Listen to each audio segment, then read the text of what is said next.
Good evening, friends, and welcome to another late night edition of Crime Time with DutyRon. Guys and girls, you know the drill. I'm a retired New York City police detective, and if you like all things true crime related from that police detective's perspective, hit that subscribe button, hit the notification bell so you get all things DutyRon. And tonight, I have my great friend Melanie Little, attorney Melanie Little. If you want to catch everything that we do live or when we upload videos, subscribe to my channel, subscribe to hers. You can't go wrong. Hey, today we're going to talk to you about former disgraced ex-police chief James Burke from Suffolk County Police Department, a despicable human being, a real perpetrator, a real criminal, a real piece of human garbage, in my opinion. It makes good cops like me just get sick to my stomach when I hear and see things like this, because when you spend 2 decades risking your life and doing the right thing, and you see somebody like this, it just is sickening. It's just gross on so many different levels. But this is human nature. We have good, bad, and everything in between in every profession. So, Melanie, how you doing tonight? I appreciate you coming on. I know you did a marathon 3-hour, and that was breaking news. You did a great job with giving your perspective and covering all the angles. So thank you for all that you do from the attorney's perspective. Thank you very much. Yeah, big day today on Long Island, guys. I mean, this is big, huge news. So can't wait to dive into it again with you all. Yeah, I mean, we got a lot to talk about because unfortunately, as you're covering breaking news, it's hard to go over all the back details. And there's a big, huge backstory to this thing. I touched on it. I went around and tried to incorporate it into the things that I spoke about in the past as it pertains to Rex Heuermann and the Long Island serial killer, the Gilgo Beach 4, and our other victims that still require justice to be served.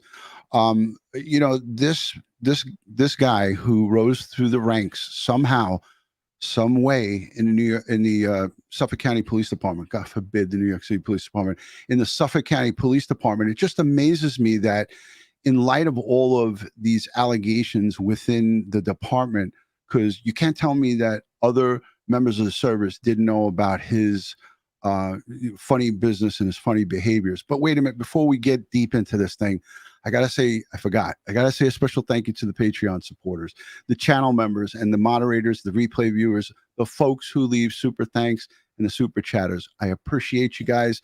You are what makes us a great community, and I give thanks and praise to you guys. And I know Melanie feels the same way about you guys on her community and here on this community, because we cross-pollinate our subscribers. So best mods on YouTube for sure.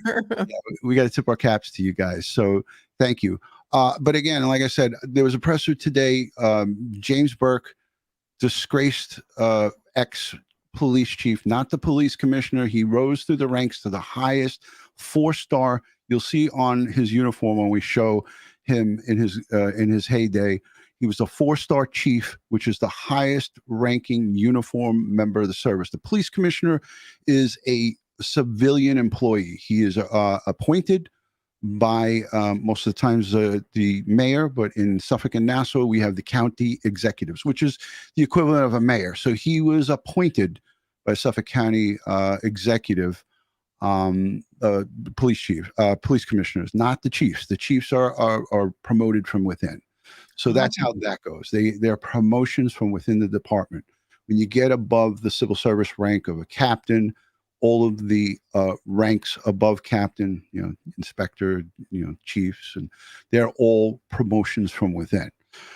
So I question the powers that be during this era of this perp.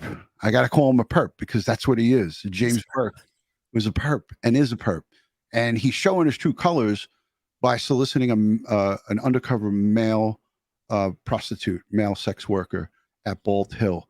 So I want you guys to listen to this piece before we get into it. But, you know, again, like I said, Melanie said it great today. We back the blue. We back the good men and women who lay their lives on the line to protect our freedoms, to protect us against evil like James Burke. So I tip my cap to them, and for the men and women who cross the line, who swear and take that oath, just despicable, disgraceful, disgusting on so many levels. And I can't say it any more than that. But let's take a listen. This is just a short little piece, but this is the police commissioner, Rodney Harrison, former NYPD chief of the department, giving a press conference from today. Breaking news right now. We're keeping an eye. That press conference has just started on Long Island, New York. Let's listen in. Soliciting for sexual engagement. Due to the actions that I am not going to share, this individual was placed under arrest. The Rangers ascertained that our perpetrator involved was identified as James Burke, former chief of the Suffolk County Police Department. He was transported to the 6th Precinct by Park Rangers for processing. He's being charged with offering a sex act, indecent exposure, public lewdness, and criminal solicitation, 5th degree. Additional charges may be pending. And we are still currently trying to ascertain if he's still on federal probation. I open up the floor for any questions at this time. I just want to say, if you want to hear these questions spelled out for you, I'll link Melanie's live stream from today. Scroll over to the section where she goes over this. I think she does it 2 or 3 times in the live chat. You could go over to her live stream, and she actually listens with the headphones on what these news reporters ask them. And it's pretty basic questions, but they answer them pretty straightforward. And as a matter of fact, I was surprised to see the sergeant in the baseball cap. As soon as they asked if he asked to get professional courtesy, he didn't even hesitate. He already saying, yeah, his head was like a bobblehead. He was, yep. So let's take a listen to these reporters who asked some pretty good questions today. Is it a female plainclothes officers, male plainclothes officers? Male officers. It was just male plainclothes officers at the during the operation. See, now the police commissioner, although he gets briefed on this, did you see how he turned? That's the chief, the guy in the white here with the 3 stars. He's a 3-star uniform member of this Suffolk County Park Police. This is a sergeant right here. So Rodney Harrison, like any good police executive, made sure he had it right, because he gets the stuff quickly, and now he's before the microphones and in front of the cameras. So he looked to him and he whispered, was it a male or a female undercover? That's what he said. Yeah. So I'll back it up, and I'm not going to do this through the whole thing, but I promise I won't do that, because people give me shit for that. Listen, he turns to him and goes, was it a male or a female? Male plainclothes officers at the during the operation. It was just male Plainclothes officers, male? Watch. Male officers. It was just male plainclothes officers at the during the operation. When you say numerous complaints about the activity, can you expand on that a little bit further? Sure, I'll have Steve Layton talk about the complaints that we received over there. Steve? Thanks, Commissioner.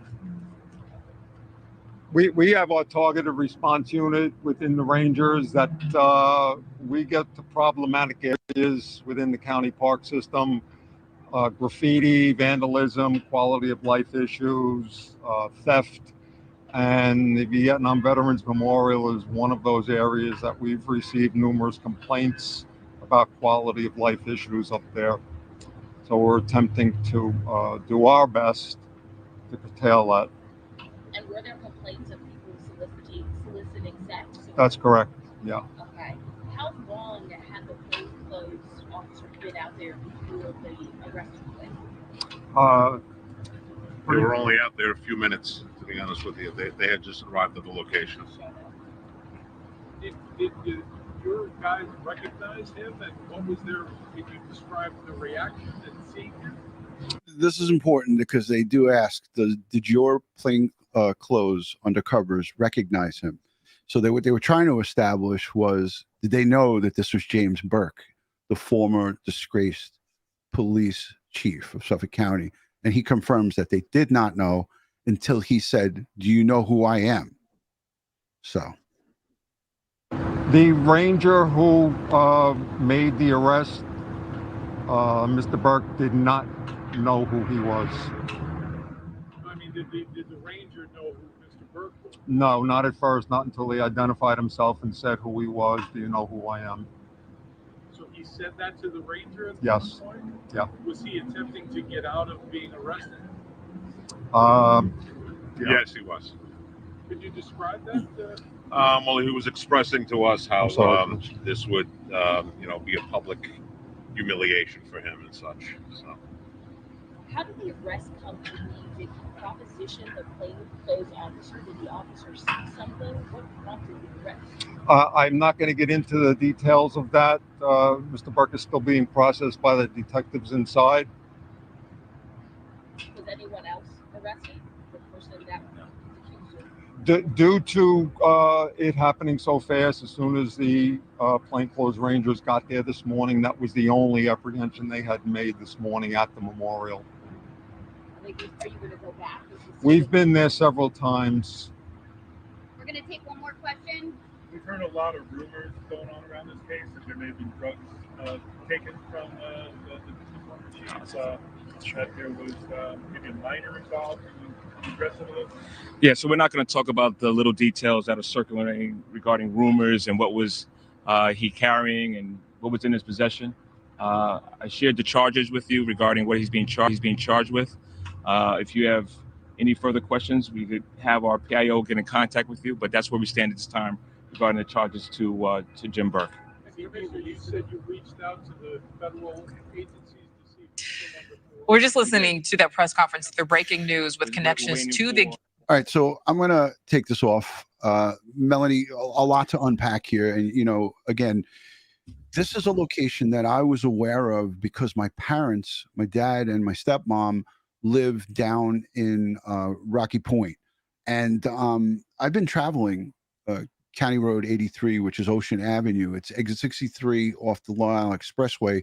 And then you take it all the way north for me to get down there. But to get all the way where I got to go over the highest point, which coincidentally since 1965 to 1980 was a ski slope. Long Island had its own skiing little mountain there. And so I used to stop there on my way to my dad's house to take pictures of like the sunset or just to look at the beautiful view.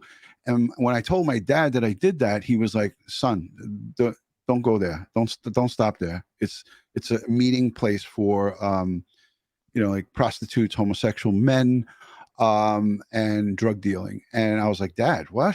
And I mean, this is in the 90s. He told me this.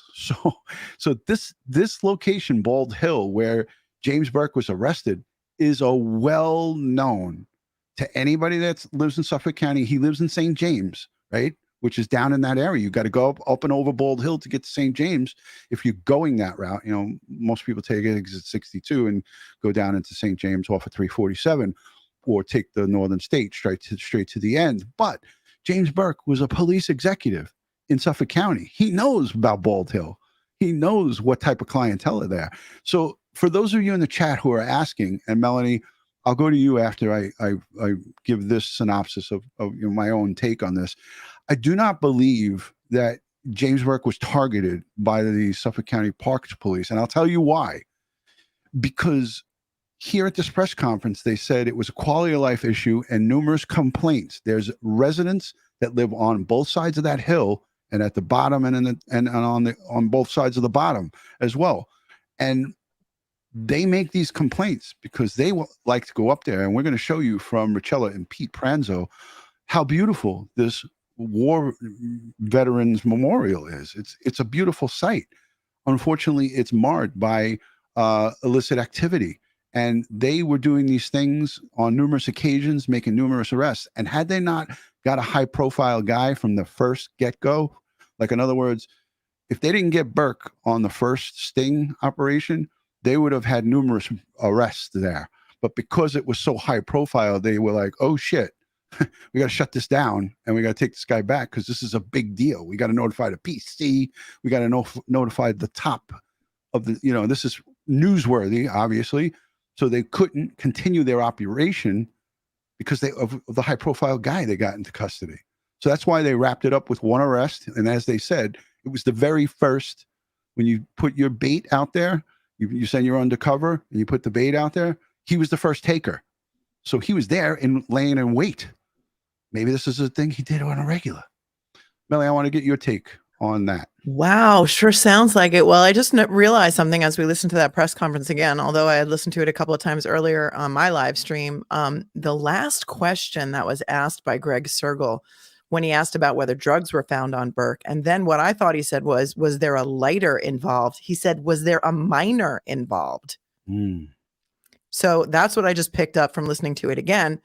So that's a little shocking.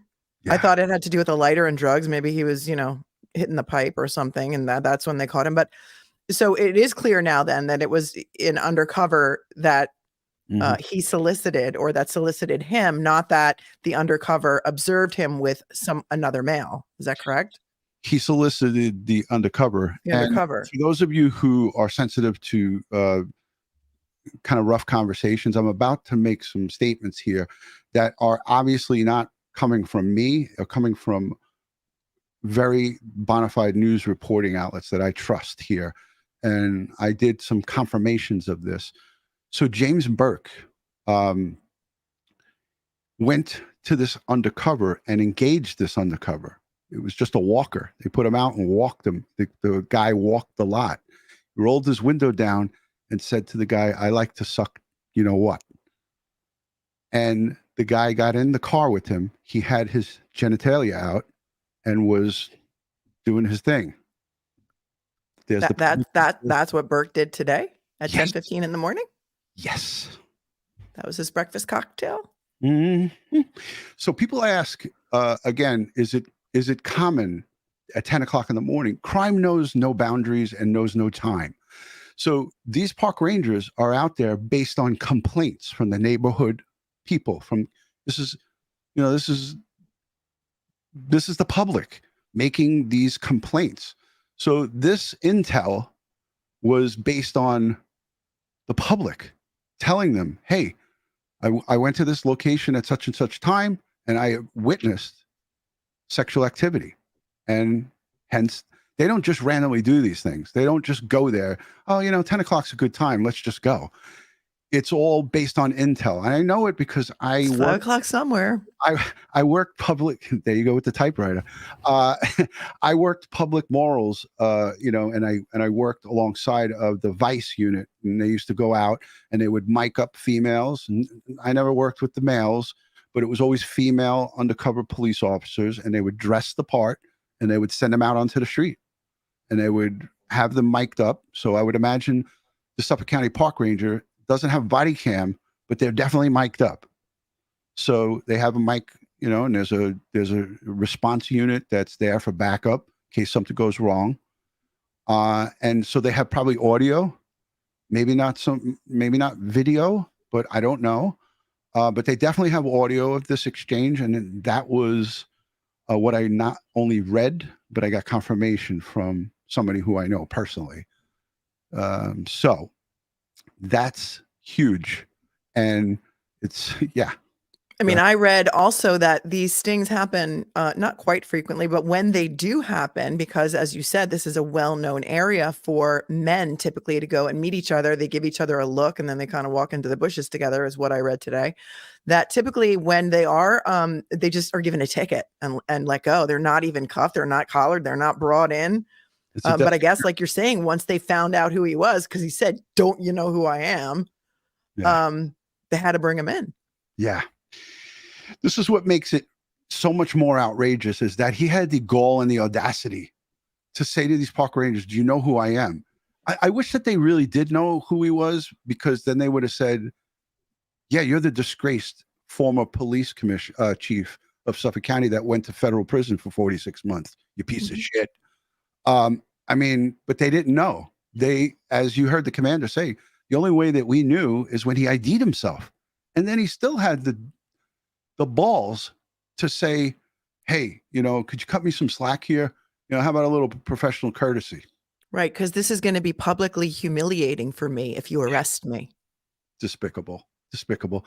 Hey, let's go to somebody's super chats real quick. Lori Doodlebug Barnes says, howdy all from Northern California. Bamison Thank you for the $2. Nobody detests a bad cop more than a good cop. Yeah, 100%. And thank you for that super chat. Tarnish the badge yet again. You know, James Burke makes it more. It's so much more difficult for the good cops that are out there. And look at the good ones that are in Suffolk County, because, you know, all of these, the new wave, like I'm talking about the last 10 years of cops coming in there, they have this fight ahead of them, right? They have to fight to show that we're out to, you know, do the right thing. We're here to serve and protect. As you take that oath, you know, when you swear, like I did in 1991, to uphold the law of, you know, the Constitution of the United States. I mean, that was a moment. I was 26 years old, a little bit older for a cop, because a lot of the cops become, they get on the job in their early 20s. I was 26, so I had a checkbook and I was getting married. So I had a little better understanding of the power of the oath that I was taking, but I took it very serious, you know, and I knew that putting somebody in handcuffs and taking their freedom away, that is very powerful. And I didn't take it lightly. But unfortunately, during the course of the time, because of all the bad New York City police officers that had gotten arrested and so forth, the Michael Dowds, I always had to hear from the bad guys, are you going to beat me up? Are you going to kill me? Are you going to take my money? Are you going to take my drugs? I don't want you goddamn drugs. I want you off the street and stop poisoning our communities, you know? Yeah. But you had to take that shit because of these bad guys like this.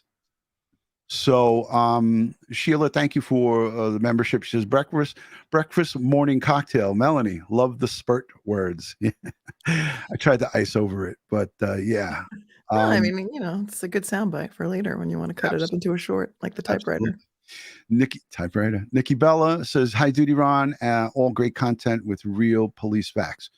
Hey, listen, you know, again, I don't shy away from this stuff. And if I was not at my office, Melanie and I would have been live, because she was like, are you ready to go, DutyRon?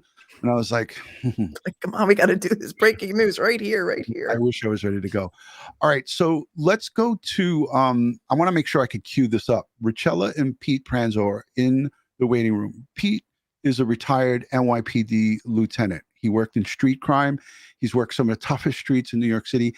They went out to Bald Hill, to this Veterans Memorial spot where James Burke was arrested today, and they took some videos. So let's just make sure I can cue it up. Okay, I got it. Let me see if we got the sound. Hold on.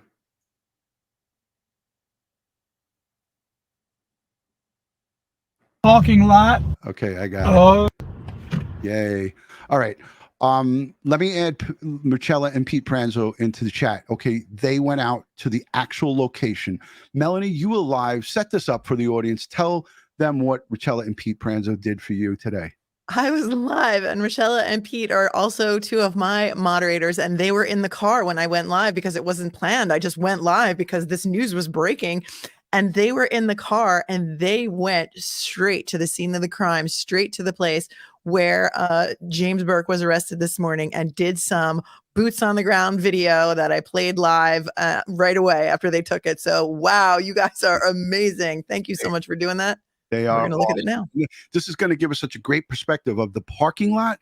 And I chose to play the parking lot video because this parking lot where they drove through is potentially the spot where he was arrested. We don't know exactly where in the lot, but I want to say, Rianne the Diva, thank you for gifting out one DutyRon membership in the beginning of the show. Thank you, Rianne. That's very nice of you. Very kind.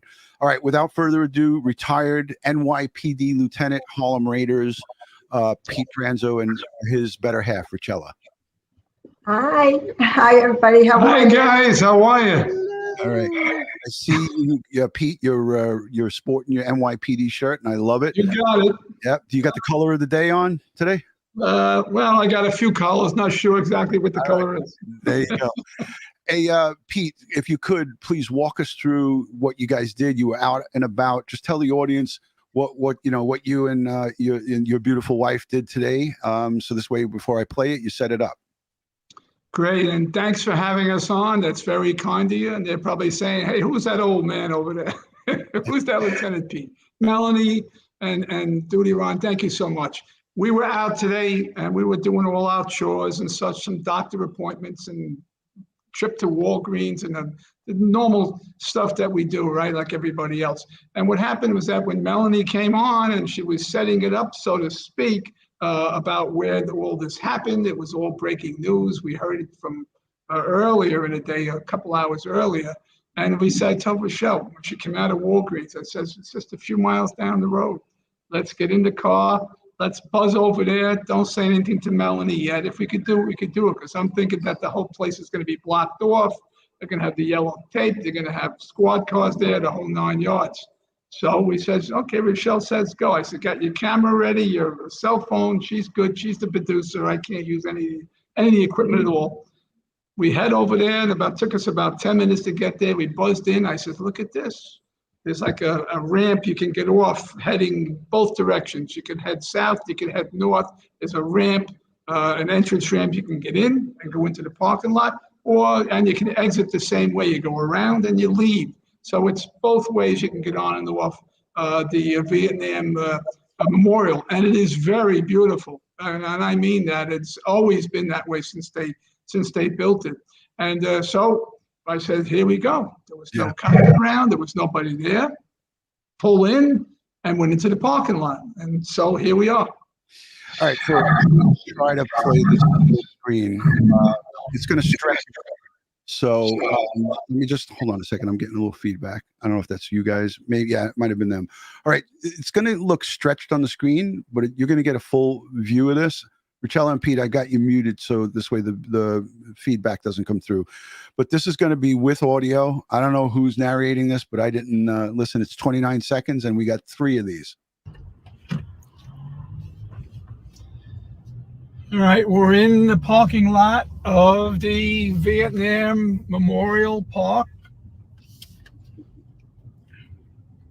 So that's, I mean, I'm going to stop it right at that sign. So there's the big sign. It says Vietnam Memorial County Park in Suffolk County. This is on route, what is it? Interstate 83, County Road, right? Is it Ocean Avenue, right? County Road 83. Right.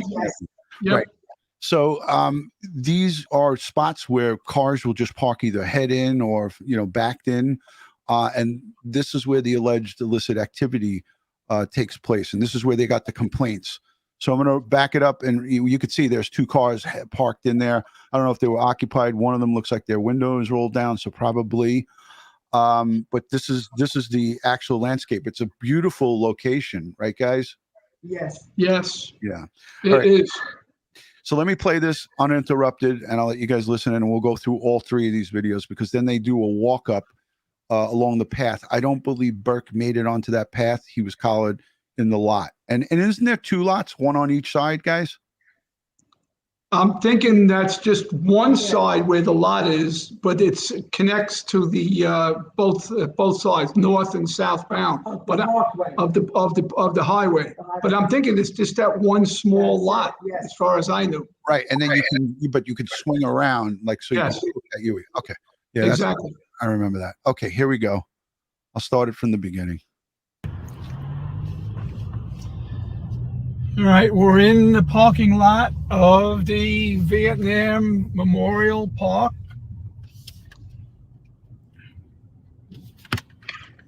And everything is open. And this is the very small parking lot. And we'll see if we can take a walk up. I can hear the boss in the background whispering. Correct. So I was telling him that was the monument. Every time I go there, it's just it's a beautiful sight, and it just warms your heart to think of those people. It's wonderful. What was the feeling when you got there as a resident of Suffolk County? How did you guys feel about it? Did it give you like a dirty feeling that one of the ex-police executives is there soliciting undercovers? This happens all over. It just happens to be in our neck of the woods right now. And, it is sad. I'm just glad they got him. I really am. I think there's more to this than just them picking him up over here. Yeah. And then, Ron, like we were talking earlier today, and I'm a lot older than you are. And so I go back a few decades before you on the job. But, when Commissioner Ray Kelly, and I said that, I think I put it in the chat for Melanie today, when Commissioner Ray Kelly had said, when some of the cops are doing some crazy stuff with girls and this and that, and they got caught. And he said, nothing in police work surprises me. And I've always felt that way. And I've seen things during the Knapp Commission, Mullen Commission, and all the other things going together. And cops, when you got 35,000 guys at a time on a job, and they're involved in so much violent, so many violent situations, and a lot of, it causes a lot of mental anguish for a lot of the guys, and they can't handle it.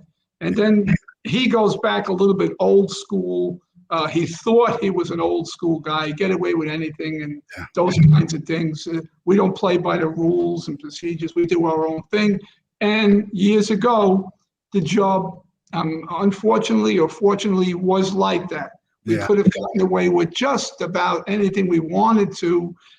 We sort of controlled ourselves, policed ourselves, and we did a lot of things. And I'm not embarrassed to say, of course, I crossed the line. And like all active cops, Ron, maybe you crossed the line a bit too, but I don't want to put you in that position. But most of the old school cops, bosses, and everybody else, you sort of crossed the line to get the job done. And we did.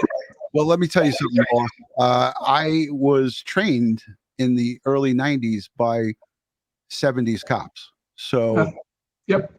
You know, so yeah, I know the deal. I know the deal. Let me play this walk up, because this is great, because we get to hear the lovely Rachel. Rachel is making some commentary on my unforgettable voice. All right. Well, here we go. I made it full screen. Don't ask me how I did it, but I fixed it for you guys. Thank you. Thank you. You're welcome. Thank you. We are heading up to the memorial right now. Like Pete said, it doesn't seem to be blocked off or anything. So this is a walk up from the parking lot for those of you who are joining. This is the parking lot out in Suffolk County where former police chief James Burke, disgraced perp James Burke, was arrested today for soliciting an undercover park ranger, what he thought was a prostitute.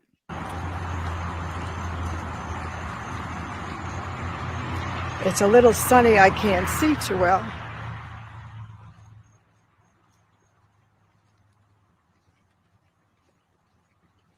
Very peaceful.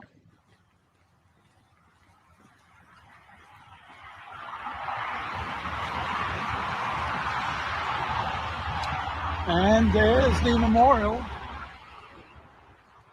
See part of it right there. You can go right here, Michelle.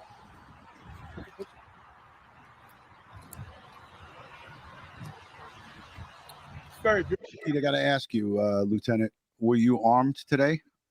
Of course. Yeah, I know you don't go anywhere without packing. That's for sure. Good old street crime boss. You don't play games. Nope. It's like the American Express card. You don't leave home without it. I love it. I love it.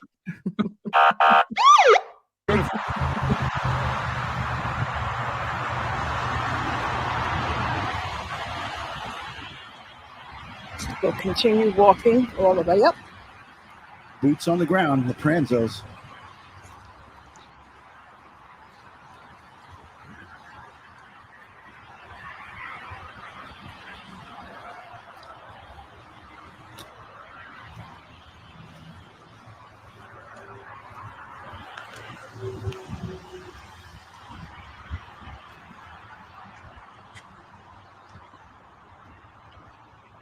This is what that's about, honoring those who served and paid the ultimate sacrifice.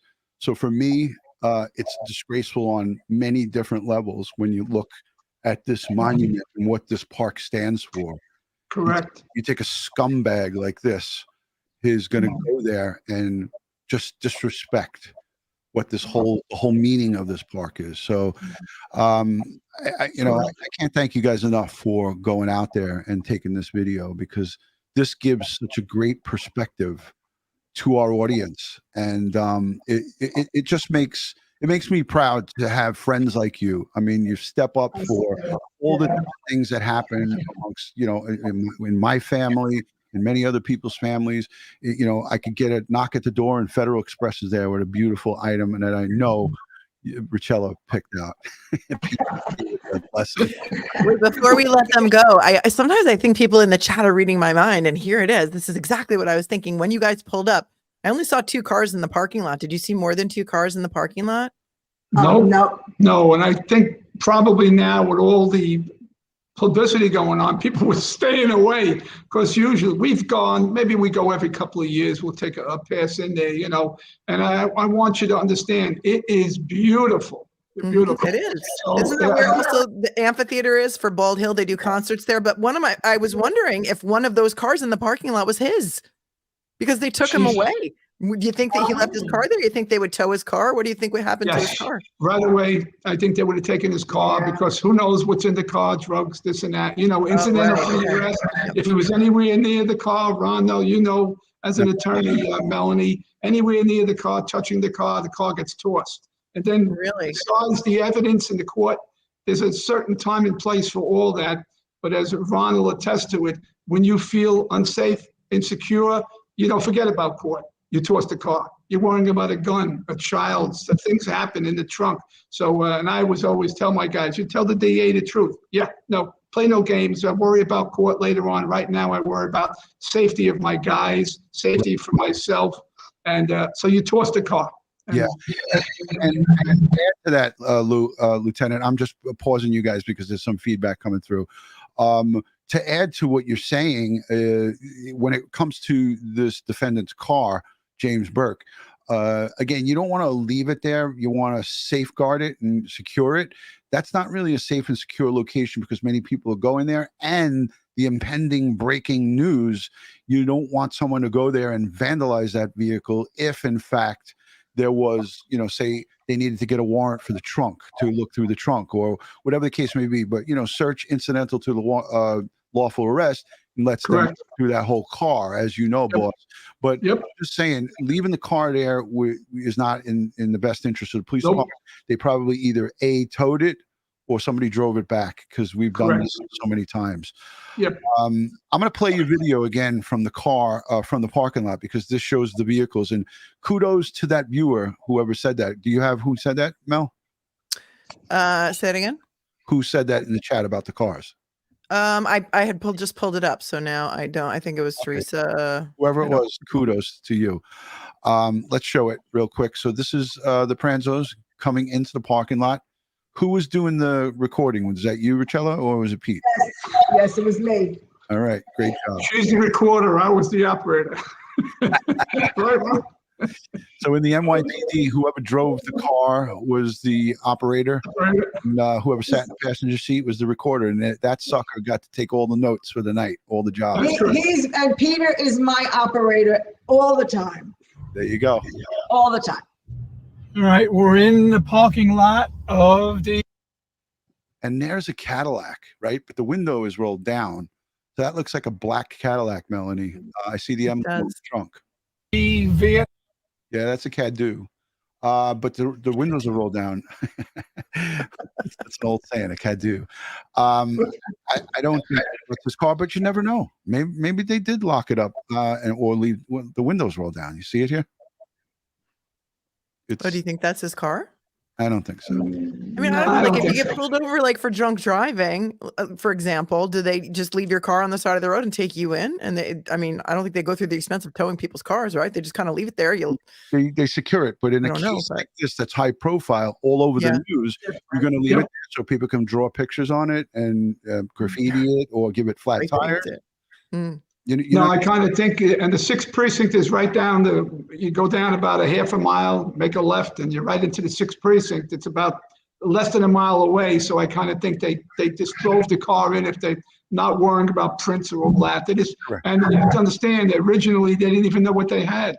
The guys, and probably even after they took them, they probably still weren't thinking so much about it. Let's just get him, took him. I'm sure they did it very quickly and hustled him right into the prison.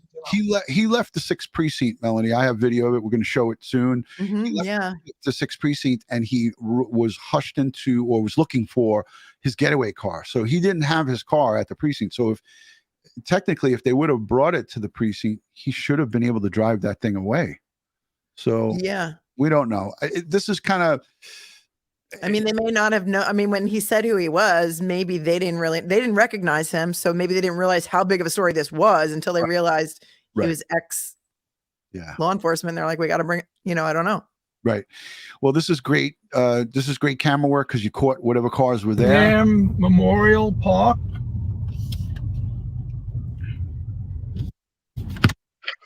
There it is. And everything. There was a couple more cars there. So, yeah, there's a backed in. Oh, yes. Yeah. Yes. Yep. So, let's see this. And yeah, as you scrolled over, everything there's is 2 or 3 other cars right there.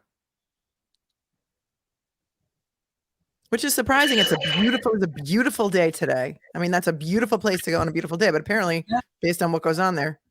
Yeah, Yes. it looks like 1, 2, and then there's one back here. 3. I see 3 cars. So and everything is open. And this is the very small parking lot. Well, let me bring the Pranzos back on. You guys are boots on the ground for Melanie and I know you shared it with Billy and you shared it with Grizzly. So thank you for doing that. We greatly appreciate it. No problem. It was our pleasure. It was fun. It was our pleasure. Yes. We were right out there today, and I figured, hey, let's do some good. And Melanie was on, so it was perfect. We sent it to Bill also, and so it worked out. This happened to work out very well. You know? Yes. You happened to be there at the right time. Now it wasn't as good as you on the Parkway the other day. Mosquitoes. You and Joey Brooklyn. Now that was fun. This was boring. This was boring. You know. That's okay. I tried to get Pete to reenact exactly how Burke was arrested, but he wouldn't. I wouldn't do it. She said, pretend you're the chief. Let's do something. Let's spice this up a little bit. I said, no. Let's not ruin it, you know.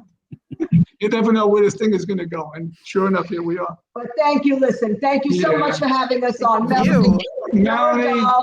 And DutyRon, thank you so much always for everything. I love you guys. All you guys, Melanie, you're going to be a big hit. They're all talking about you. And everybody in the chat, mwah, I love you. Love You're you so guys. kind to us. We're going to come meet you in Port Jeff. We'll have dinner. They're saying that. Yeah, that's fine. That's Any day. Lieutenant Pete. Anytime. I want that Anytime. guy. Hey, 77, 76. Thank you. Love you guys. Thank you so much. Take care. Bye, Bye-bye. everybody. Bye, guys.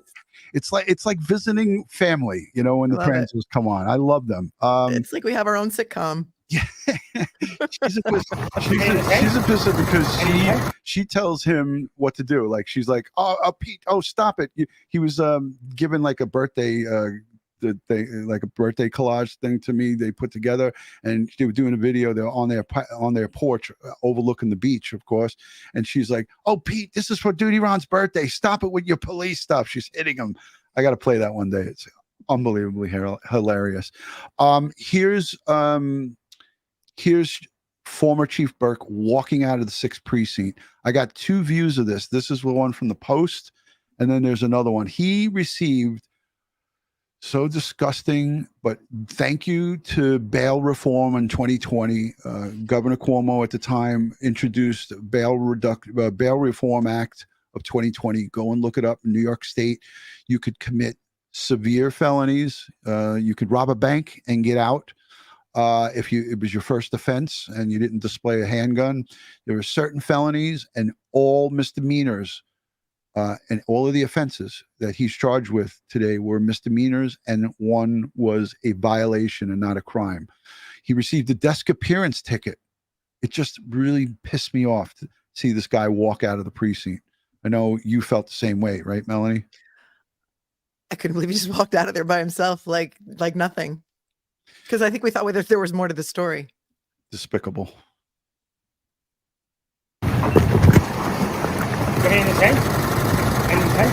He's looking for his car. He's looking for his car. Come in the tank. So he's It's just on a loop. Yeah. Do you have anything to say? Do you have anything to say? Yeah, I have another view of it. Melanie, I just wanted to, on your end, an attorney's take here. I mean, how outraged should the citizens, not only of Suffolk County, be, but everybody who's following this case? And think about the victims' families who are looking at, wow, we finally got this guy. They got him in custody. I talked about enhancing the case today. It doesn't look like they enhanced anything because he was released. Yeah, he was released. He was sentenced to 46 months in federal prison for covering up the assault and beating and for violating the rights of Christopher Loeb in 2012. In 2016, he pled guilty to those crimes. He was sentenced to 46 months in federal prison. He served 40 months in federal prison. He was released from federal prison on April 11th of 2019.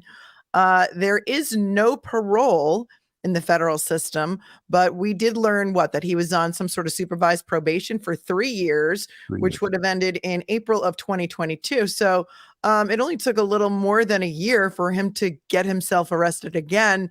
And he just walks right out. You saw it. Sickening. How outraged should the people of Long Island be? How Let me know. outraged should the people of New York State? Yeah. Welcome to New York. Yeah, but Long Island, definitely, and everybody who's been following this case forever, from back in the day. Thank you so much for the super chat. Smash the thumbs up for DutyRon. It helps the algorithm. Yes. Let me know in the chat by putting a 1 if you're outraged. Put a 2 if you're not surprised. Put a 1 in the chat if you're outraged. Put a 2 in the chat if you are not surprised. Outraged that he was released today? Yeah. Is everything outraged that he was released? Yes. A convicted felon. I'm going to put a 1 and a 2. And you didn't even talk about the fact that he still gets to collect his pension. We're getting into that. That's I got right next to my notes here. So more outrage. I can only give so much outrage at one. I know. We gotta just kind of spoon feed this because this is disgusting. Spoon feed the outrage. Here we just go. A little bit at a time, folks. Exactly. We have to be able to digest. Spoonful of sugar for you. And have 2,200 people throwing up on me. All right, here we go. This is from Newsday. This is a little bit more in depth of him walking out of the precinct. The arrest of former Suffolk Police Chief James Burke. He's facing a series of new charges, including offering. So as you can see there, he gets into a car, Melanie. He gets into a black car, passenger side. Mm-hmm. Police Chief James Burke. He's facing a series of new charges, including offering a sex act. As we've reported, Burke pled guilty to federal charges in connection with the 2012 beating of a suspect in police custody and covering it up. He was sentenced to 46 months in prison. News 12's Tama Ponton live in Farmingville with the details on how the former top cop got arrested again today. Tama. Well, Kevin, the police commissioner says just about everything unfolded here at Vets Park on Bald Hill earlier this morning. Rodney Harrison says James Burke was arrested here after a sting operation. Now, the Suffolk County Police Commissioner says that James Burke was arrested not a few hours before walking out of Suffolk County 6th Precinct in Selden around 5 this afternoon. That was just after he'd been arrested around 10:15 this morning and charged with offering a sex act, public lewdness, indecent exposure, and criminal solicitation. Now, Police Commissioner Rodney Harrison says park rangers in plain clothes were in the park around 10 this morning because of recent complaints about activity in the park. And within just a few minutes of being in the park, rangers say an individual was soliciting for sexual engagement. Now, police wouldn't give details about the operation or how they made the arrest, but they did say that the rangers who encountered Burke did not know who the former chief was. Not until he identified himself and said who he was. Do you know who I am? He was expressing to us how this would, be a public humiliation for him and such. And we learned just a little while ago from the Suffolk County District Attorney's Office that James Burke is set to be arraigned on those charges in Central Islip in a couple of weeks on September 11th. Commissioner Harrison says he could be facing more charges. Okay, so let's go over this. He received a desk appearance ticket at the precinct, which was returnable in Central Islip on September 11th. That's the return date. perfect. Everybody who received a desk appearance ticket in Suffolk County on today's date will have that September 11th date. So he'll be in court with the rest of the abominations that receive desk appearance tickets for various different misdemeanors and felony crimes committed in the county of Suffolk, and that holds statewide as well. I want to just say this: New York State civil service law. You guys could look it up. When somebody receives their pension and then commits a crime after receiving their pension, they cannot take it away from them. In this case, though, I question why James Burke, when he retired, whatever date that was, why was he given the opportunity to retire before they stripped him of his pension? That's something with high-end executives, like, it gets overlooked somehow. Like, if somebody's in trouble and you're a police officer or a detective or maybe a sergeant, you're not afforded that buddy system of like, all right, we'll let you sign your papers and get out. And I sense, and I don't know for sure, but I sense in this case that he was afforded that opportunity. And if he was, shame on whoever and the powers that be, and that's in the pension system and the higher ups. The police commissioner has to sign off on all of the retiring members. I couldn't retire. I had to go to one police plaza, and you know what they did? A background check on me. They did a background check on my police records. In other words, if I had any open criminal allegations against me or open internal affairs investigations, they made me wait almost 2 hours. And they do this to a lot of people. When you go up into the one police plaza to retire, they do a whole background check on your whole history of being a police officer. And if there's any open cases, they don't allow you to retire, because once you get that pension and you sign those papers, they can't take it from you. Oh, so if he pled guilty before his retirement, then they would have taken away his pension? Yeah. And I know for a fact that he didn't. They allowed him to get his pension, and then the criminal process started. Wow. Whoever's behind that, I would like to look into. So that's something for me to take a peek into. Again, if these charges would have commenced before he signed off on his, in other words, someone might have tipped him off and said, hey, listen, buddy, I think you're going to be getting collared. So, well, the beating happened in 2012. So, I mean, he didn't plead guilty till 2016. There was a full 4 years that went on before he pled guilty. So there was an internal, when he started receiving his first pension check. Yeah. And that's public record. Yeah. He didn't resign, because if he resigned, he wouldn't get his pension. He could have resigned with permission from the police commissioner, but if he would have resigned, he wouldn't have gotten that pension. So I don't know. I got to look into all of this and see exactly what happened with James Burke, because I don't have the background on it.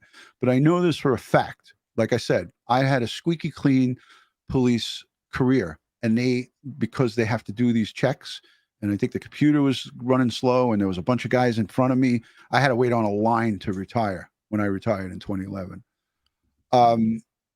It took me over 2 hours to get that green light to hand my badge in, hand in my ID card, and fill out my papers. Because if I had any criminal or internal affairs investigations that were open, they would have put me on modified assignment and pending. Wow. So that's how it is. And again, if you do your 20, I believe in Suffolk County, it's 20 years. And I think he served way more than 20 years. If you do more than that, 20 years, you could retire at any given time. You could go right at the drop of a dime and go right to the pension section and retire. So I think that's possibly what he did here. I have a whole bunch of stuff that I want to get into with you. But before I do, tonight, Brian Enton did a piece on News Nation. Accused of derailing the high-profile branch. He did a piece on News Nation, but what he did is he he showed a written statement from attorney John Ray, and John Ray makes an unbelievably powerful statement. So just take a listen to this report and listen carefully to the part where he puts up the graphic of John Ray's statement, and you guys are going to your jaws are going to drop because it's just unbelievable. So let's take a listen. Melanie, did you hear this yet? No, not yet. Oh, let's listen to this. File Gilgo Beach murders investigation is facing a growing rap sheet tonight. James Burke inherited the Gilgo Beach case when he became chief of Suffolk County Police in 2012. He resigned 3 years later, just before he was arrested for beating a suspect in police custody and then covering it up. An attorney for some of the Gilgo Beach victims says Burke blocked the FBI from the case during his tenure to cover up his own wrongdoings. And now he is facing new charges for allegedly soliciting a sex worker at a public park in Long Island. News Nation's Sloan Glass is live for us tonight with all of these wild new developments. Sloan? Brian, Burke's latest arrest will only add to the criticism that Suffolk County has faced for their handling of the Gilgo Beach murder investigation. For over a decade, the serial murders went relatively cold, and many blame former Chief of Police James Burke. He once ruled the county, and now they are the same county that have put him in handcuffs again. Suffolk County officials tell us Burke is charged with offering a sex act, public lewdness, indecent exposure, and criminal solicitation, with additional potential charges pending. Burke was allegedly soliciting sex this morning from a male undercover park ranger near a Vietnam War memorial. Was he attempting to get out of being arrested? Yes, he was. Could you describe that? Well, he was expressing to us how this would, be a public humiliation for him and such. While serving as a sergeant in the 90s, Burke was under investigation after he was caught sleeping with a sex worker in his police car while on duty. Years later, Burke was appointed chief of police. How about that? Yeah, just keep going up the ladder. Caught sleeping with a sex worker in his police car. Mm-hmm. Yeah. How, hold on, I have to bleep myself. How the I use the F word, did he get his pension? Because Tom Spoda was his best friend.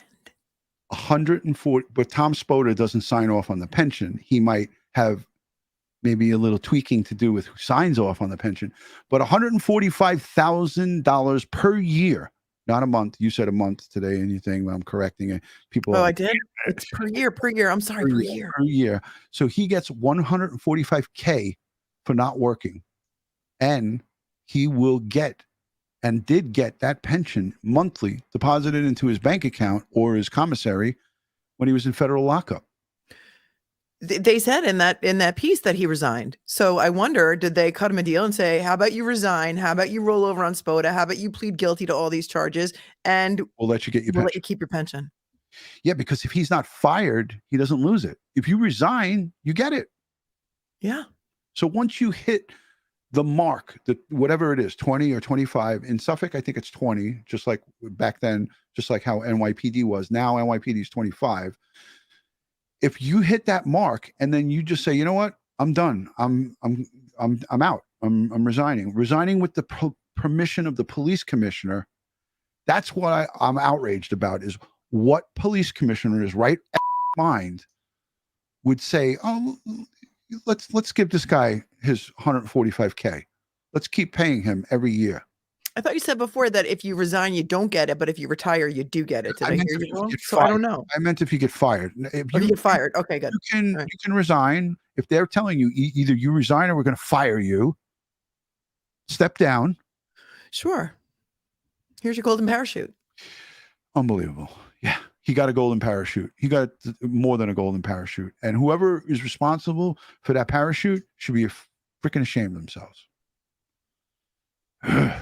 Burke led the Suffolk County Police Department, one of the nation's largest police forces, between 2012 and 2015. His tenure as police chief began several months after the bodies were initially found on Gilgo Beach. Then, in 2016, Burke was convicted of battering a suspect and attempting to cover up his actions after a thief had broken into the police chief's car and stolen a duffel bag containing porn and sex toys. Now, Burke's been arrested again, accused by park rangers of soliciting a male undercover park ranger. Burke was also accused of keeping the FBI out of the Gilgo Beach investigation. Last month, nearly 13 years after the first bodies were found, Rex Heuermann was arrested and charged with murder in the deaths of 3 of the women dumped near Ocean Parkway. Attorney John Ray, who represents the families of Gilgo Beach victims, Jessica Taylor and Shannon Gilbert, had this to say on Burke's arrest. I have stated publicly several times that Burke has a perversion where he would dress up as a woman having sex and smoking crack. This arrest confirmed everything I said about this pervert, and he was in charge of the entire investigation of Oak Beach and Gilgo Beach, and that says it all. He definitely played a direct role in suppressing the investigation. There you have it. And as no matter how many people say that John Ray is a loony bird and he's an ambulance chaser, this guy all along has been calling this out, and people have been just dismissing him. And, you know, I don't agree with him coming publicly and what he said about Asa Ellerup, but he was right about this. So, I mean, this guy, I have an interview from 2016 with him, with one of the sex workers, one of the prostitutes that James Burke engaged with and had an oral exchange with her. She gave him oral sex, and he didn't reach his end, and he called her a lot of nasty names and threw money at her. And she did a 46-minute press conference about it in 2016. It just got blown off like it never happened. That was right around the time he pled guilty to the other charges. Yeah. Yep. I mean, this statement says it all right here. This is from him tonight. I'm surprised he didn't come on camera. He's probably preparing, you know, Yeah. the whole thing. We'll hear from him probably tomorrow or sometime very soon. I'll be sure to follow that. But let's listen to what the rest of this says. Investigation of Gilgo Beach and Oak Beach. The ex-chief of police allegedly told officials as he was being arrested, as an attempt to get out of arrest, quote, "Do you know who I am?" Brian. Wow. I mean, this story has so many twists and turns. I don't think anybody saw this development coming quite like that. I think John Ray saw it in 2016. Yeah.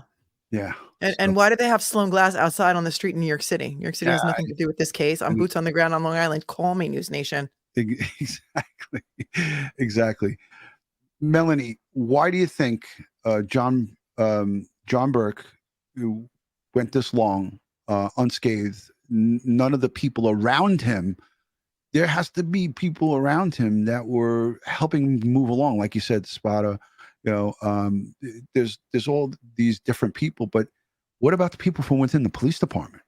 They were afraid of him. They were afraid of him. Do you know how long it took for the cops that were in, the police officers that were in the room with Jimmy Burke when he beat the bloody bejesus out of Christopher Loeb to come forward? They were threatened by Burke and Spoda that if anybody talked about it, their lives were going to be destroyed. I mean, there was some very, very high level threatening going on, and they were all afraid of him.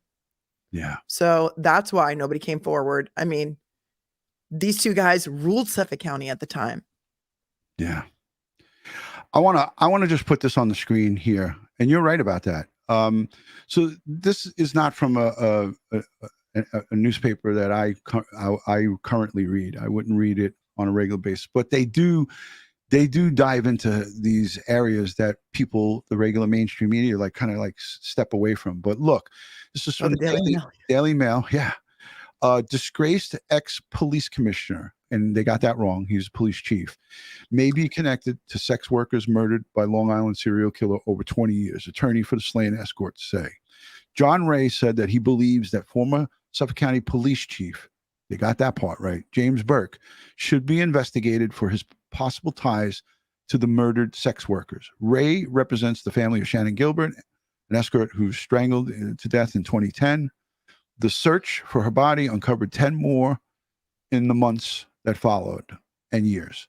On Thursday, Ray brought forth a woman who said Burke forced her to perform rough oral sex on him in the same area near where Gilbert went missing. That's in Oak Beach, Oak Island, whatever. Burke is currently serving. This is an old article, and I brought this up. 2016. Yeah, and then Burke's attorney John Maringolo said in a statement that the allegations against my client do not warrant a comment. Hello, Mr. Marangolo. Would you like to comment now, sir? Yeah, counselor. Exactly. And it brings up the argument, Melanie. I'm gonna argue this together with the chat. He solicited a male today for sex. Don't we have an Asian male cross-dresser, as they say, remains all scattered along Ocean Parkway towards Jones Beach? Yes, we do. But remember, that was also part of Heuermann's Google searches. And wasn't Heuermann also Google searching James Burke? Bingo. Food for thought. Yahtzee. John Ray says that he believes the former Suffolk County Police Chief, this is in 2016, this news article, that in 2016 believes that Suffolk County Police Chief James Burke should be investigated for possible ties to these women before introducing a woman who he claims had a sexual encounter with him. That woman asked to be identified as Leanne. She claims that she was at a party 1 year after the disappearance of Shannon Gilbert, where Burke choked her and forced her to perform rough oral sex on him before throwing several $100 bills at her and saying she was a bad whore when he failed to reach his climax. Disgusting. Despicable. This incident happened and occurred in a home in the same area where Gilbert disappeared. It brings a direct connection between Burke and those poor victims lying along Ocean Parkway, said John Ray. Sickening. And it just amazes me that, I mean, maybe we don't know about what's going on behind the scenes, but they let this guy walk out of there. I can't believe this. I just can't believe this. Shannon Gilbert went missing in May of 2010. He became police chief in 2012, I think they just said, but he was certainly in the department in 2010.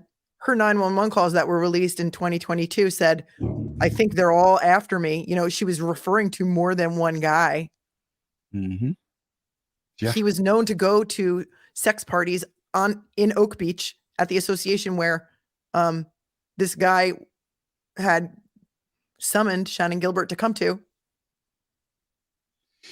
I want to play this he went home TV today. Yeah, this is a TV Newsday expose and coverage on this Gilgo on the Gilgo 4, and I think it's important that the audience hear what the former Suffolk County District Attorney and former Suffolk County Police Commissioner said about James Burke.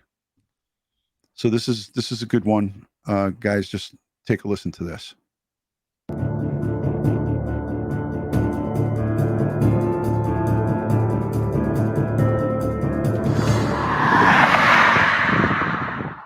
Today in Gilgo Beach, a guardrail blocks cars from driving next to the thicket of Virginia weepers and bittersweet brush on the north side of Ocean Parkway. Some 12 years ago, though, Suffolk County Police believe a killer drove his vehicle onto the parkway's then open grass shoulder. Probably in the dark of night, he got out and quickly dumped the body of a petite sex worker he had strangled and wrapped in a burlap bag. He dumped her body amidst the brush, poison ivy, and ticks in an area so unseeable and uninviting that no one noticed 9 other bodies and body parts dumped in the area from 1996 to 2010. But it's not only the thick brush here at Gilgo Beach that's hampered the search for the Long Island serial killer or killers. It's also, many believe, past mistakes made by the Suffolk County Police Department, in particular, keeping the FBI out of the investigation for years. You know, frankly, the case was mismanaged in a number of respects. And one of them undoubtedly relates to blocking the FBI from assisting. In an interview with Newsday crime reporter Michael O'Keefe, Tim Sini said that in 2015, when he became Suffolk County Police Commissioner, the previous chief of police there, James Burke, had removed the FBI from the investigation of the Gilgo Beach serial killing. I wonder why. Later, an FBI investigation led to the conviction of Chief Burke for beating a robbery suspect in a police station and then covering it up. As police commissioner, Sini found official written evidence of his Suffolk County predecessors blocking FBI involvement. It was this memorandum from a police detective basically saying, we arranged to deliver the homicide file to the FBI's behavioral science unit to assist in the investigation. And in the last moment, the DA's office under Tom Spoda objected to us sharing that information, and therefore we were forbidden to by the police department, and we did not. That is horrific. You have a district attorney telling them not to send it over to the FBI to enhance it. Mhm. It didn't just, the DA didn't do that on his own. He did it with the direction of the high ups in the investigation. And who was in charge of that investigation? Burke. Yeah. This has been going on way too long. And again, I don't know if anything's going to happen with this. Like, more heads should roll on this. You know, more people should be held accountable for stalling this investigation, because Rex Heuermann should have been in custody a long time ago. And there's no way to sugarcoat that. There's no way to sidestep it, because the evidence is loud and clear right now. Loud and clear. We have James Burke still in 2023 soliciting prostitutes. I don't care, male, female. This was a male today. So this guy is a freak. He's going in all different directions and is still, as of August 22nd, 2023, committing crimes and soliciting sex workers. And he just walks out of jail. Just walk You know, away. Rodney Harrison said earlier today at the press conference too, when he was asked, were there drugs involved? He said, I'm not going to comment on that. So maybe there were drugs involved. He still got out. I wonder if the media's camped outside of Burke's house tonight. They were the way they were camped outside of Heuermann's family home. Yeah, but Melanie, if there were drugs involved, he would have had to been charged with those drugs. Yeah, I mean, if that, in fact, there were drugs involved and he wasn't charged, that's a criminal act right there in itself. But would they have held him on the drug charges? Maybe he is charged with the drug charges and they still let him out, and we don't know yet. Yeah, it should have been listed. He could have got a disappearance ticket for, you know, criminal possession of controlled substance, 7th degree, right? It's a misdemeanor.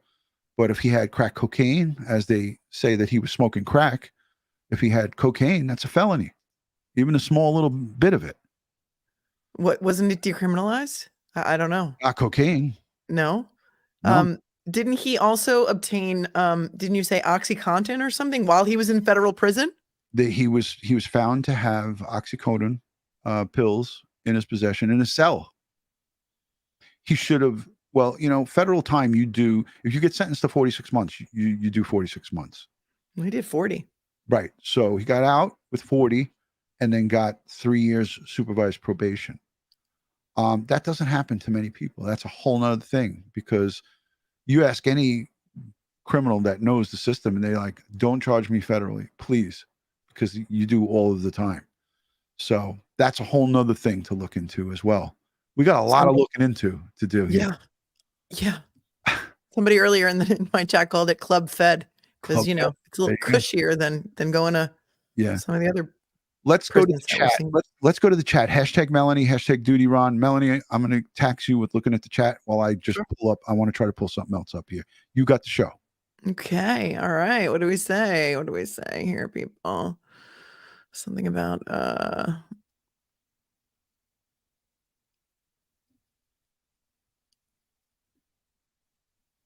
don't dismiss right, but just because he wears pink suits and cheap hats. I kind of like his suits. I think the seersucker that he on was kind of cute. Lucy, perhaps he had porn in his possession that must be vetted for illegal content. Hence the question about minors. Could be. Who knows if I don't know that he had a minor with him in the car. I think we would have heard a little bit more about that, but we still don't know what the official charges are because all the reports from this morning said this, and then maybe some additional charges maybe coming. Lisa M. Also, there are associated deaths. A woman who supposedly fell off a boat, perhaps a witness. I don't know anything about that. Yes, they did say there could be more charges to come, Beamer 650.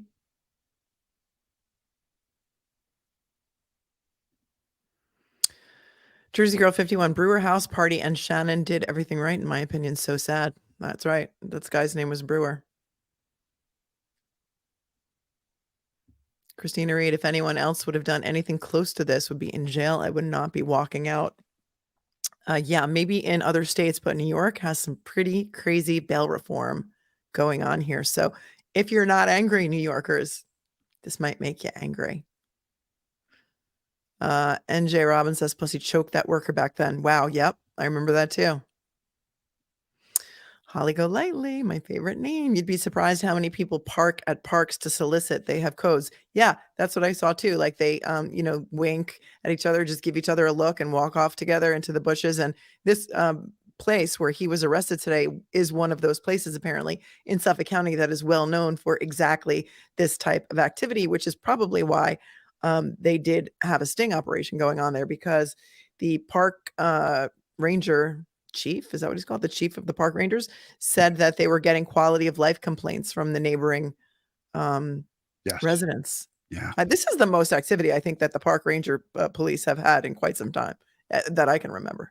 But they were asked also if they conducted these type of operations in that quick press conference, and they said we do this routinely. So I know that if you go back and look at public records for arrests, there's probably a ton of these nasty, guys that go there and commit these sex crimes there, because the community wouldn't have put in these complaints, these quality of life, as they call them, complaints, and it's a combination of drug use and sexual activity. And it's been going on for arguably decades there, more than 2 decades. So I have it's a Facebook 49-minute video, and it's rough. So there's all microphones from all the major networks, but the stuff must have been archived because I couldn't find it. So this is on Facebook, and this is John Ray in 2016 with Leanne, and she actually describes what James Burke did to her at this press conference. And I tried so hard. I got home late tonight. I tried so hard to get this in a much clearer format. But again, this is a 49-minute press conference. I'll link it down below in the description. But this is so many years ago, and John Ray was calling James Burke a sexual predator and saying that he's got some type of responsibility when it comes to these Gilgo bodies, not just Shannon Gilbert. I mean, he was advocating for all of them. So let's take a listen to this, Melanie, and everybody just get ready to get disgusted. So trigger warning. Yeah. Trigger warning times 10. And again, this is not my video. It's going to be shaky and rough, but you'll hear the audio pretty good. Phones off for my staff. Phones off. Okay.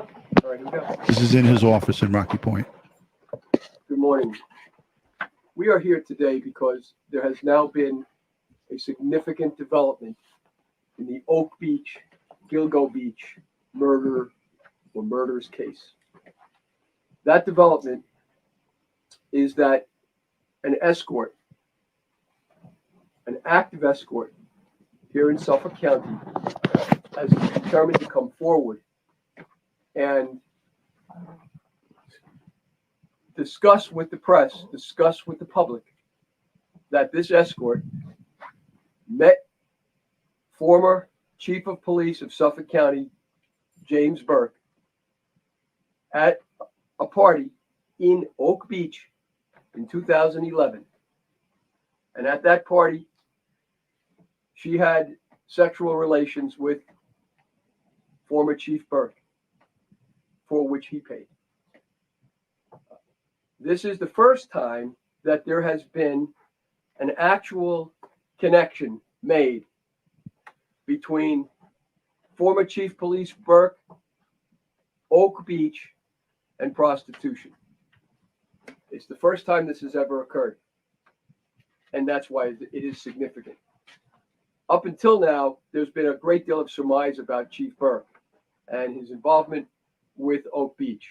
We have circumstantial evidence that he had some knowledge of Oak Beach, his assignment, for example, to the 1st Precinct in that area, possibly his assignment to the Marine Bureau in that area, and his connection with Dr. Peter Hackett, the former police surgeon of Suffolk County, who was the head of emergency medical services for several years back in the 90s. We now know, a new development has also occurred today. We now know that James Burke and Dr. Peter Hackett were in connection with each other, working with each other in the late 1990s with respect to Flight 800 and the crash. So they knew each other. They certainly had a connection with one another. And when you take that and combine that with the knowledge that we're giving you today, you'll see that these are significant developments down the road on this case. So essentially, that Leanne, who sits next to me now, is going to tell you what I just told you, that there was this connection with Jimmy Burke. Now, Jimmy Burke never mentioned that, his involvement with Oak Beach, in his sentencing to the federal judge when he was sentenced for the crimes that he has been convicted of and for which he is in prison. He never mentioned that connection. Now it is being made. This escort has had the courage to come forward and give an affidavit to the effect that I have just said. That affidavit would enable me to examine Jimmy Burke under oath as part of the case that I have brought on behalf of the estate against Dr. Hackett. He is no longer just conjecture. He is now a potential witness in fact. So I will attempt to cross-examine or examine former Chief Burke under oath as soon as the case that's pending in court is decided. So that's another development as well. That Leanne has given us this affidavit and stating everything that I've just told you. So that too is very important in this case. And she will be able to talk in detail about what occurred on that date that she encountered Jimmy Burke. Jimmy Burke, the same man who had porno in his car, the same man who was soliciting prostitution, the same man who was responsible for the investigation of the Gilgo Beach, Oak Beach murders, is the same man who met this escort in Oak Beach and solicited her and had sex with her and paid for it after the investigation had already commenced. So that's why we're here today. And without more than, I'm going to ask that Leanne be willing to answer any questions that you may have. Leanne, you're going to have to slide over. Or switch seats. You guys slide over. All right, like I said, this is 49 minutes long. She takes a volley of questions, and they're very interesting. Let me know in the chat if you guys want to hear 5 minutes of this. I'll play like 5 minutes, and then we'll come back on and we'll wrap it up. If you're interested in hearing this 5 minutes, I'm going to link this, so don't worry. It's going to be in the description. You can go to Facebook and watch this. I'll link it in the description. But let me know if you want to hear the rest of this or 5 minutes more of this. I'll just gauge it by the chat here. And Melanie, do you have the time? I want to hear it, sure. You just did 3 hours of live today. You know, I'm here for it. I'm here for you. This is breaking news. This doesn't happen very often. I love it. I love you. Thank you, Melanie. All right, let's let it rip. Good morning.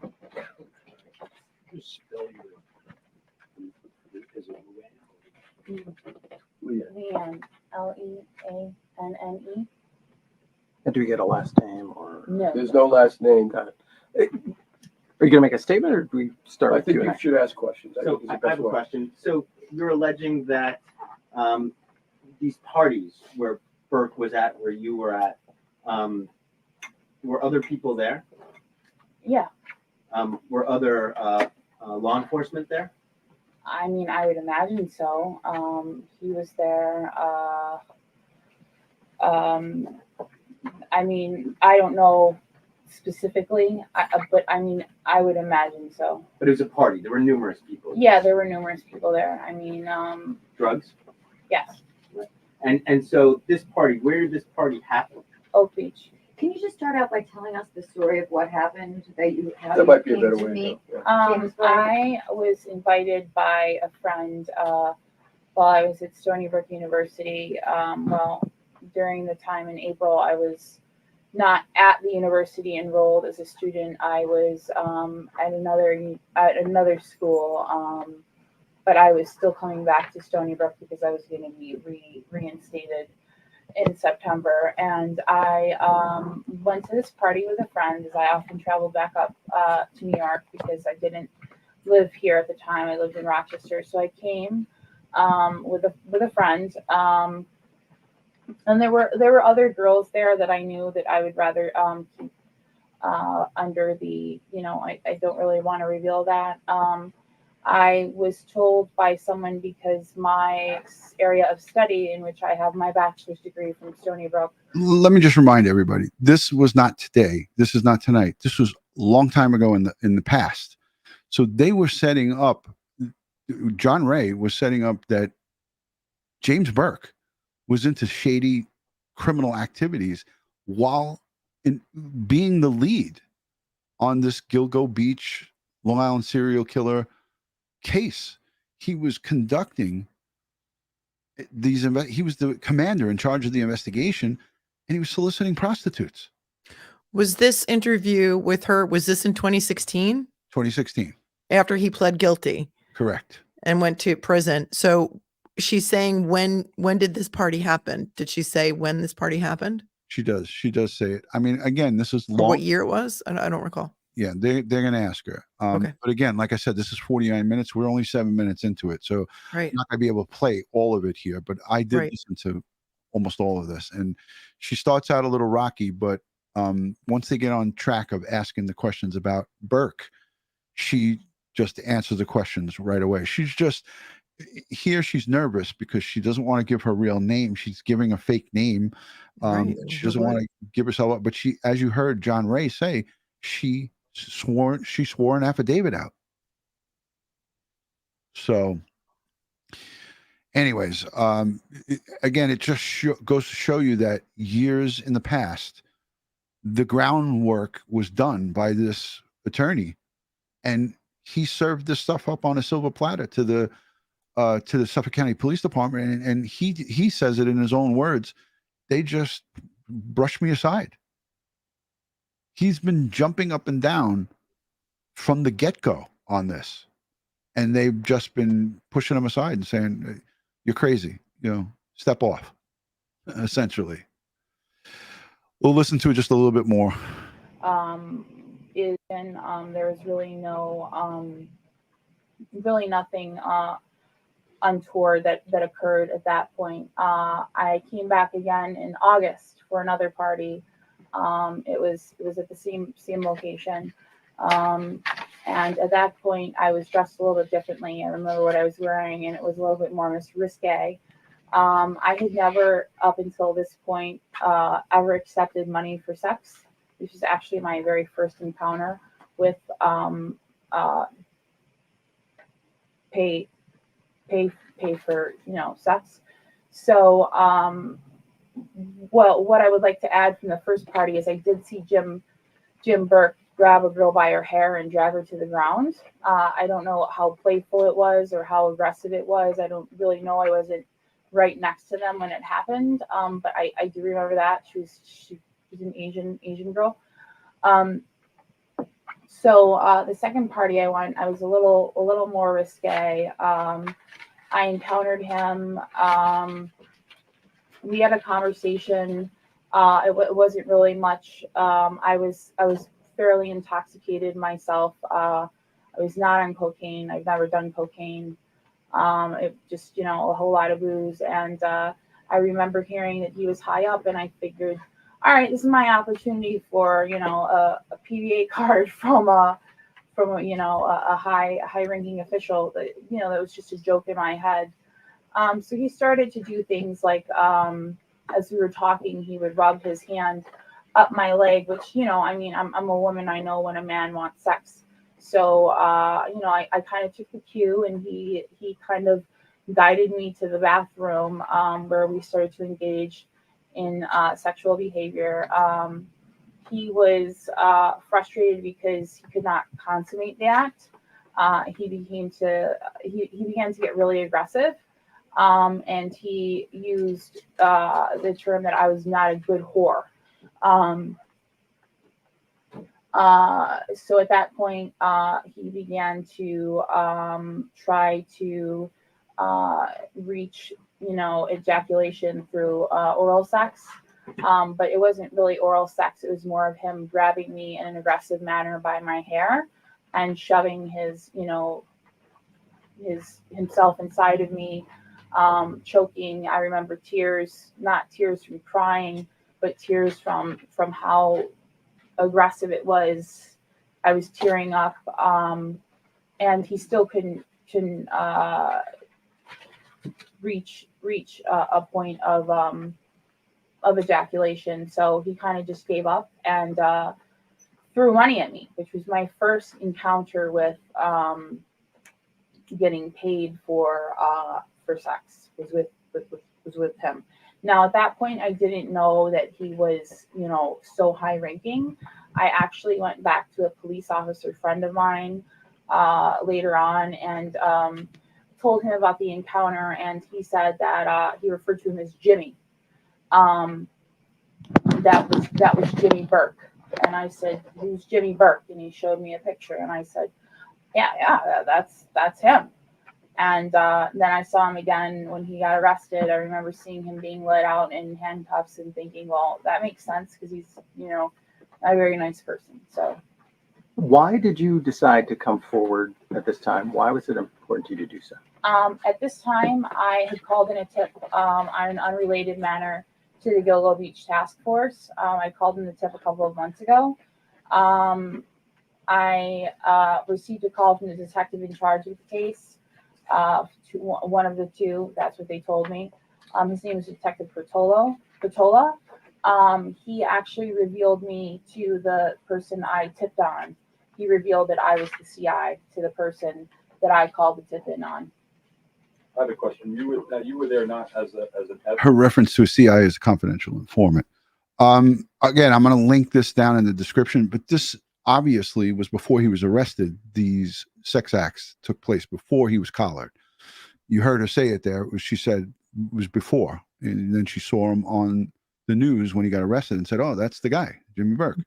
And she realized he was the police chief. So I feel that she was very nervous there, a lot of ums and ahs and whatever. She was visibly shaken and scared. She's in an attorney's office with a bunch of cameras in front of her. But this gives the groundwork for what kind of a piece of shit this guy was back then. And you have an eyewitness, someone he paid to have sex with as a police official. Last time I checked, when you swear to take an oath to uphold the Constitution of the United States, that includes not committing crimes, and that is a crime. So this definitely depicts the character of James Burke while he was a duly sworn police official in Suffolk County.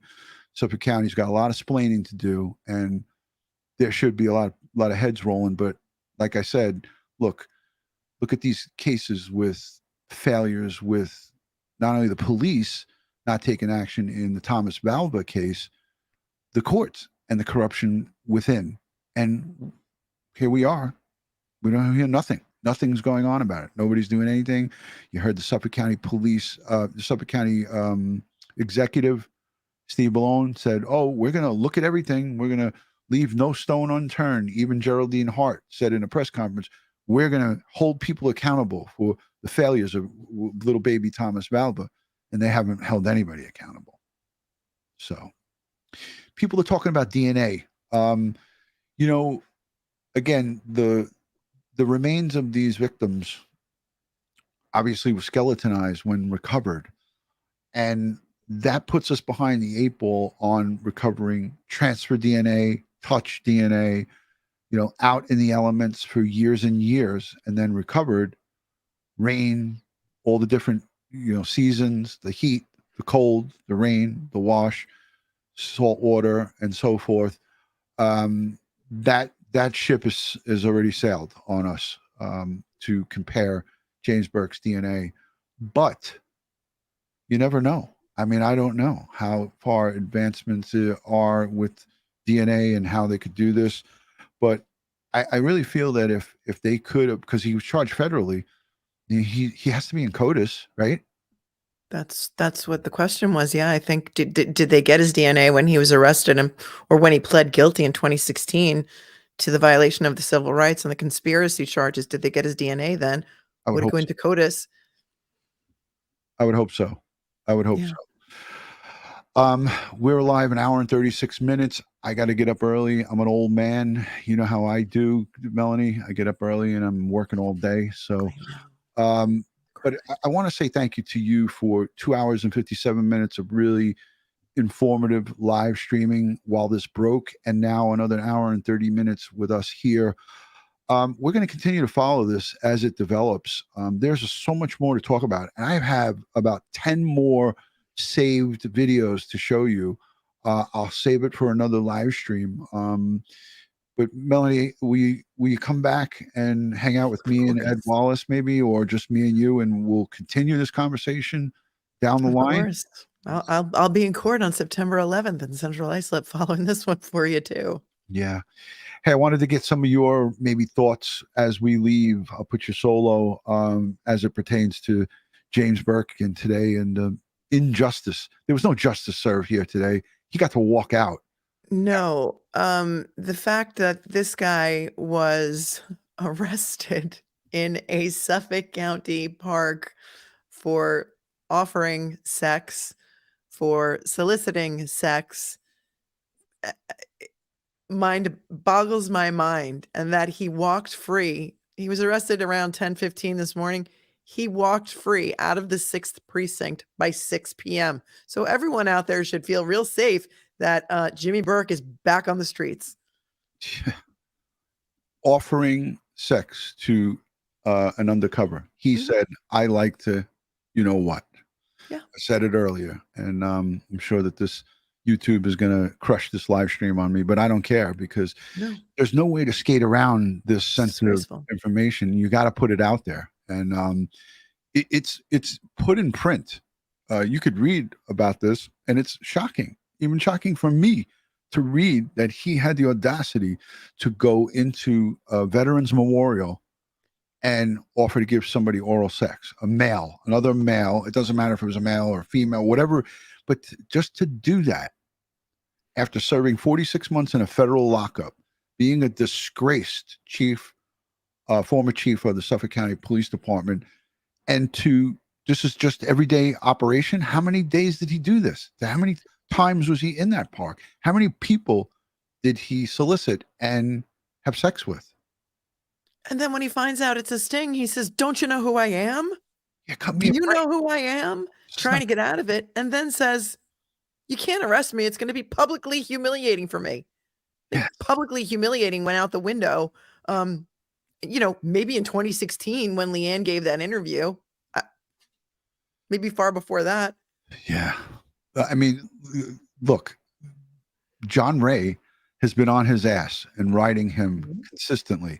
And we're going to hear more. I can't wait to hear what he has to say when he does his press conference live. And hopefully we'll get to cover that. Either you'll cover it or we'll both take a look at it. But yeah, I mean, everybody in the chat, I want to just say thank you for keeping it classy. I know that there was a lot of hot people hot under the collar about this, and for one time with the show, I've actually just overlooked some of these really really awful comments that are in the comments there, but they're warranted. You know what I mean? This guy's a piece of shit, and the things that he current day is doing in 2023 is just telling us that he's a sexual predator.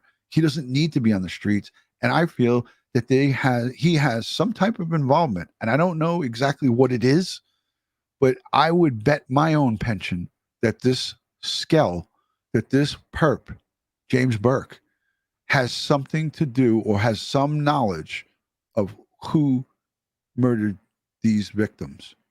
And because he's in that dirty trade, he's engaging with people back and forth. He's by this girl and by his own admissions and his actions, a drug user. He's taking oxycodone, federal He lock. choked her, dragged another girl by the hair. Yeah. Piece of garbage. I want to thank everyone for subscribing and hitting the thumbs up. I can almost straighten my thumb out right now. Thank you for doing that. If you're not yet subscribed and following me on all social media, one word, DutyRon, Melanie Little's live, all of her social media will be linked in the description, plus her YouTube channel.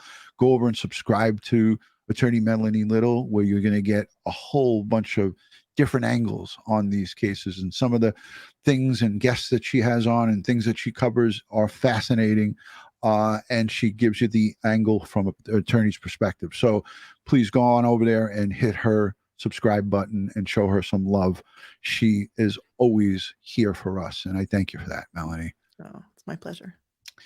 On behalf of Crime Time and DutyRon and Ed Wallace, and along with Melanie Little, I want to wish everyone a good evening.